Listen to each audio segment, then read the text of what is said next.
زما ډیرو قدرمندو عزتمندو مسلمانانو ورونو،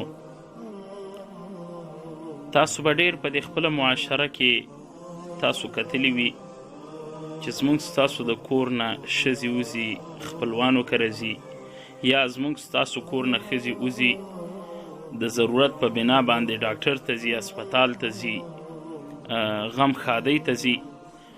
نو په دې وتلو دوران کې دوی میک اپ کوي، د میک اپ سره سره دوی یو قسم عطرونه او سپریګان استعمالوي چې هغه عطرونو او سپریګانو ډیر زیات بوی وي. حتی د عطرونو سپریګانو کې یو قسم داسې وي چې بدن سره لازم بوی وي، لکه بدن نه په دون اندازه کې بوی وي چې څو غاړه ملاوي. معانقه او مصافحې په دوران کې که یو مسلمان ووهي نو چاته معلومات کیږي.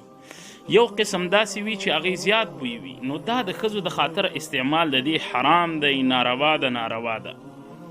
او داسې ښځه که چیرته دا سپری وهي، عطر ووهي او دا بهر ځي او په نامحرمه ته دا بوی ورسیږي، یو عام اجنبي شخص ته، نامحرمه شخص ته دا بوی ورسیږي، نو د دې ښځې په حق کې دا ډیره یو غټه زنا شمار کیږي. دا داسې شوه لکه دې ښځې چې زنا کړې وي. دا حرام ده. د دې ښځې بوی، د عطرو، د سپری، دا ټول حرام ده چې په اجنبیانو باندې لګیږي.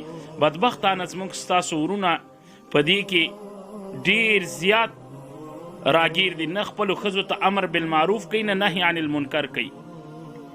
که چونکې په نړیواله سطحه باندې زموږ ستاسو زور نه رسیږي، نو آیا هر فرد خو په خپلې ښځې باندې زور شته ده که نه؟ ښځې مه پرېږدئ، لورګانې مه پرېږدئ، خویندې مه پرېږدئ، میندې مه پرېږدئ دې ته چې دی د کور نه وځي تاسو سره وځي، سبا د ګاډي کې سپریږي. نو آیا دا چې په دې ګاډي کې سپریږي، دا وځي، دغه بوی نامحرمه باندې هم لګیږي؟ نو چې په نامحرمه باندې دا بوی لګیږي، نو دا بوی ډیر عظیمه ګناه لري. دا د دې ښځې د خاطره حرام ده چې د محرم نه علاوه دا بوی په بل چا باندې ولګیږي. حتی زه خو دونه درته وایم چې زموږ ستاسو په پښتنو معاشرو کې خو د ورور ښځه هم په کور کې وي، هغه په ورور باندې حرامه ده. هغه دې هم داسې عطر او سپری نه لګوي چې هغه بل کوټې ته، د ورور کوټې ته د هغه بوی ورشي. ډېر احتیاط کوئ په دې بابت کې مسلمانانو ورونو. دا زنا حسابېږي د ښځو په باره کې. حتی دا هم زنا ده چې دا بوی په بل چا باندې نامحرمه باندې ولګېږي، نو دا زنا کې حسابېږي. هیله ده دا ویډیو تر نورو مسلمانانو پورې ورسوئ او چې ټول مسلمانان په دې باندې وپوهېږي او خبر شي د دې نه او عمل